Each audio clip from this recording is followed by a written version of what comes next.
নমস্কার বন্ধুরা, welcome to ST unique sports. বন্ধুরা, এই ভিডিওতে আমরা কথা বলবো কিছু ফুটবল আপডেট নিয়ে, যেখানে ইস্ট বেঙ্গলকে নিয়ে বেশ কিছু গুরুত্বপূর্ণ আপডেট শেয়ার করা রয়েছে। সামনেই রয়েছে কলকাতা ডার্বি, সেই ম্যাচ নিয়েও কিন্তু কিছু আপডেট শেয়ার করব এবং আইএসএল নিয়েও কিন্তু কথা বলার রয়েছে এই ভিডিওতে। তার আগে একটাই রিকোয়েস্ট, চ্যানেলে যারা প্রথমবারের জন্য এসেছো মনে করে চ্যানেলটাকে সাবস্ক্রাইব করে নাও। অনেকেই ভিডিও দেখছো, হয়তো সাবস্ক্রাইব করতে ভুলে যাচ্ছ, সকলে একটু সাবস্ক্রাইব করে সাপোর্ট করো, তাহলে তোমাদের প্রিয় দলের খেলার সমস্ত আপডেট তোমরা এখানে পেয়ে যাবে।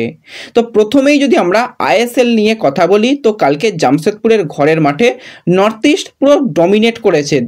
দারুণ কিন্তু কালকে নর্থ ইস্ট খেলেছে এবং জোড়া গোল কিন্তু সেই গোল মেশিন আলাদিনের কাছ থেকে আমরা দেখতে পাই। 6 মিনিটের মাথায় আলাদিন গোল করে, পরবর্তী সময় কিন্তু নর্থ ইস্ট একটা পেনাল্টি পায়। পেনাল্টিটা কিন্তু অ্যালবিনো সেভ করলেও সেখানে ডিফ্লেক্ট বল থেকে আলাদিন কিন্তু গোল করতে ভোলে না। তো সেখান থেকে 2-0 গোলে কিন্তু জিতলো নর্থ ইস্ট এবং নর্থ ইস্ট জেতায় কিন্তু তারা বেশ কিছুটা পয়েন্ট টেবিলে উন্নতি করলো। তারা সেই 6 নম্বর 7 নম্বর পজিশানে থাকছিল, সেখান থেকে কিন্তু তারা একদম জাম্প করে 4 নম্বর পজিশানে চলে এসেছে এবং জামশেদপুর কিন্তু লাস্ট দুটো ম্যাচে বড় ব্যবধানেই বলতে গেলে হারলো। প্রথম তো 3-0, কালকে আবার 2-0, আবার ঘরের মাঠে হার। তো জামশেদপুর কিন্তু চাপে পড়ে গেল এবং যেহেতু জামশেদপুরের পয়েন্ট ভালো রয়েছে তাই তারা এখন কিন্তু টপ 3-তে রয়েছে, কিন্তু তাদের লিগ শিল্ডের স্বপ্ন শেষ হয়ে গেছে। টপ 2-এ থাকার স্বপ্নও কিন্তু কার্যত শেষ হতে চলেছে। আর আজকে কিন্তু আরও একটা ভালো খেলা হবে, যেখানে ওড়িশার ঘরের মাঠে হায়দ্রাবাদ মুখোমুখি হবে। হায়দ্রাবাদ যদি আজকে ম্যাচ থেকে পুরো 3টে পয়েন্ট পেয়ে যায়, তাহলে কিন্তু তারা 16 থেকে 19 পয়েন্টে চলে যাবে। ইস্ট বেঙ্গলের উপরে চলে যাওয়ার সুযোগ তাদের রয়েছে, 11 নম্বর পজিশানে চলে যাওয়ার সুযোগ রয়েছে। ওড়িশা কিন্তু ছেড়ে দেবে না, ওড়িশাও কিন্তু চাইবে যে এই ম্যাচটা জিতে একটা ভালো জায়গায় থাকতে। তারা 7 নম্বর পজিশানেই থাকবে, 26 পয়েন্ট রয়েছে, 29 পয়েন্ট পর্যন্ত তারা যেতে পারে। কিন্তু আজকে যদি হায়দ্রাবাদ কিছু অঘটন ঘটিয়ে দেয় তো ইস্ট বেঙ্গলের উপরে কিন্তু তারা চলে যাবে। তো দারুণ কিন্তু একটা উপভোগ্য ম্যাচ হবে। ওড়িশা অবশ্যই চেষ্টা করবে হায়দ্রাবাদকে হারাতে, কিন্তু হায়দ্রাবাদও কিন্তু লাস্ট 3টে ম্যাচের মধ্যে 2টো ম্যাচ জিতেছে। ওড়িশা লাস্ট 3টে ম্যাচের মধ্যে 2টো ড্র, একটা হেরেছে। তো ওড়িশা কিন্তু চাপে থাকবে, পরিষ্কার বোঝা যাচ্ছে। এর সাথে সাথে যদি আমরা একটুখানি কথা বলি ইস্ট বেঙ্গলকে নিয়ে, তোমাদের বলেছিলাম যে বেশ কিছু প্লেয়ারকে নিয়ে চিন্তার কারণ রয়েছে, যেরকমটা এবার আপডেট বেরিয়ে আসছে প্লেয়ারদের নিয়ে, সেই আপডেটগুলো শেয়ার করি। প্রথম যাকে নিয়ে আপডেট শেয়ার করব সেটা হচ্ছে রিচার্ড সেলিস। তোমাদের জানিয়েছিলাম যে রিচার্ডের কিন্তু একটুখানি সমস্যা হচ্ছে, তার কিন্তু মুচকিতে ইনজুরি রয়েছে।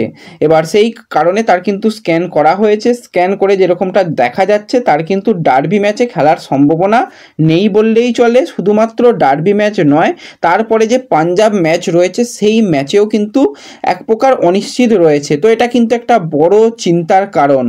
শুধুমাত্র যে রিচার্ড সেলিসের ইনজুরি এখানেই ব্যাপারটা মিটে গেল সেটা নয়, রিচার্ড সেলিসের সাথে সাথে জিকসান সিংও কিন্তু আরও একবার ইনজিওর্ড হয়েছে। জিকসান সিংয়েরও কিন্তু কুঁচকিতে চোট রয়েছে, যেরকমটা বোঝা যাচ্ছে যে তাকে নিয়েও চিন্তার কারণ রয়েছে এবং জিকসান সে নিজেও বলে গেছে যে আমি এখন কিছু বলতে পারছি না, চিকিৎসকরা ব্যাপারটা দেখছে, তারাই সিদ্ধান্ত নেবে। এবং সূত্র মারফত যেটা খবর পাওয়া যাচ্ছে তার কিন্তু গ্রেড 1 ইনজুরি রয়েছে। তো গ্রেড 1 ইনজুরি মানে অন্তত তাকে 3টে সপ্তাহ রেস্টের মধ্যে থাকতে হতে পারে। যদিও এখনও পর্যন্ত এই ব্যাপারটা অফিসিয়ালি হয়নি, কিন্তু যেরকমটা তার চোট নিয়ে বোঝা যাচ্ছে, তো সেক্ষেত্রে ডার্বি ম্যাচে জিকসানের থাকার সম্ভাবনাও নেই।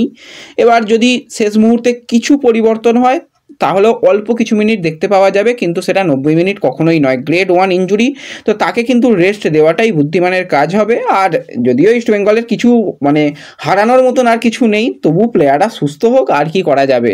ইনজুরি সিজন বলা যেতে পারে এই সিজনটাতে, কারণ কোনো কিছু আসুক আর নাই আসুক প্রত্যেকটা প্লেয়ারের কিন্তু ইনজুরি এসেছে। তো এটা ইনজুরি সিজন হিসাবেই আমরা ধরতে পারি। তার সাথে সাথে হেক্টর ইউস্তে, সেও কিন্তু লাস্ট যেটা ম্যাচ ইস্ট বেঙ্গল খেলেছে তার আগেও রিহ্যাব করছিল, এখনও ওই একই ব্যাপার, সাইড লাইনে রিহ্যাব করছে। তাকেও যে পুরোপুরি পাওয়া যাবে কিনা সেটা নিয়ে এখনও পর্যন্ত কোনো রকম ক্লিয়ার পিকচার আসেনি। কাল পর্যন্ত তো রিহ্যাবই করে গেছে, আজকে যদি অনুশীলন করে বা কিছু হয় তো সেখান থেকে বোঝা যাবে, কিন্তু সেও এক প্রকার অনিশ্চিত। রিচার্ড এবং জিকসান তো ছিটকে গেলই, তার উপর হেক্টর পুরোপুরি অনিশ্চিত ব্যাপার রয়েছে, তো বিশাল চাপে রয়ে গেছে। তো এদের নিয়ে যে অস্কার কি করবে, অস্কার আর কি করতে পারে সত্যি জানা নেই। এর আগে আগে আমরা কার্লেস কোয়াদ্রাতের আমলে ফিটনেস ট্রেনারকে দায়ী করছিলাম, এখনও ওই একই ব্যাপার। পরিষ্কার বোঝা যাচ্ছে প্রত্যেকটা প্লেয়ারই কিন্তু তাদের প্রি সিজন ভালোভাবে হয়নি, আর তাদের এখনও পর্যন্ত যে সুস্থ হওয়ার তাগিদও খুব একটা নেই। তারপর কীরকম ট্রেনিং হচ্ছে জানি না, সেখান থেকে কেন এত ইনজুরি আসছে সেটাও বোঝা যাচ্ছে না। আর ম্যাচে যে খুব তারা প্রচুর পরিশ্রম করে খেলছে সেরকমও নয়, তারপরেও এরকম ইনজুরি কিছু করার নেই। অস্কারের কিন্তু পুরো মাথায় হাত পড়ে গেছে। তো এই জায়গাতে ডিফেন্স লাইন সাজাতে রীতিমতন চিন্তায় পড়ে গেছে ইস্টবেঙ্গল। তো সেই জায়গাতেই কিন্তু চাকু মান্ডি, যে কিন্তু সন্তোষ ট্রফি চ্যাম্পিয়ন ক্যাপ্টেন, সেই চাকু মান্ডুকে পুরোপুরি প্রস্তুত রাখা হচ্ছে, যে কোনো সময় চাকুকে ব্যবহার করতে পারে। হয়তো ফার্স্ট 11-এও চাকুর চলে আসার সম্ভাবনা অনেক অংশ রয়েছে। হ্যাঁ, চাকু মিডফিল্ডে খেলতে পারে, কিন্তু সেন্টার ব্যাকেও খেলতে পারে। তো আনোয়ার আলীর সঙ্গে চাকুকেই রেখে হয়তো দল সাজাতে হতে পারে। আর সেক্ষেত্রে তোমরা জানো যে লালচুংডুঙ্গা যেহেতু কাঠ সমস্যায় খেলতে পারছে না, তো সেই জায়গায় রাকিব বা প্রভাতকে ব্যবহার করার একটা সম্ভাবনা রয়েছে। তো চাকু সুযোগ পেতে চলেছে এটুকু বোঝা যাচ্ছে, এবং লাস্ট দুদিন কিন্তু চাকু সিচুয়েশান প্র্যাকটিসও খুব ভালো করেছে। তার সাথে সাথে যদি আমরা একটুখানি মোহামেডানকে নিয়ে কথা বলি, তো মোহামেডান কিন্তু এবার যাই হোক সন্তোষ ট্রফি চ্যাম্পিয়ন প্লেয়ারদের সুযোগ দিল। এতদিন ধরে প্লেয়ার দুটো প্র্যাকটিস করলেও তাদের রেজিস্টার আইএসএলের জন্য করাতে পারেনি, কিছু সমস্যা ছিল। তো সেই জায়গাতে কিন্তু ইসরাফিল দেওয়ান এবং রবি হাঁসদা দুজনই খুব ট্যালেন্টেড প্লেয়ার, এবং রবি হাঁসদা তো সন্তোষ ট্রফির সর্বোচ্চ গোলদাতা।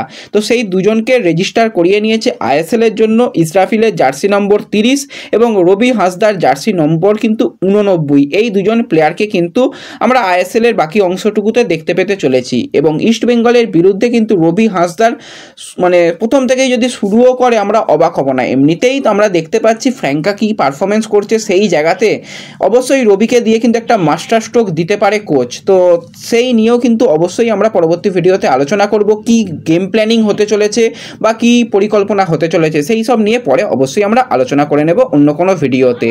তো এই ভিডিওতে এটুকুই আপডেট শেয়ার করার ছিল। ভিডিও ভালো লাগলে লাইক শেয়ার করে দিও, চ্যানেলে প্রথমবারের জন্য এলে চ্যানেল সাবস্ক্রাইব করে নিও। তো দেখা হবে পরবর্তী ভিডিওতে, ধন্যবাদ।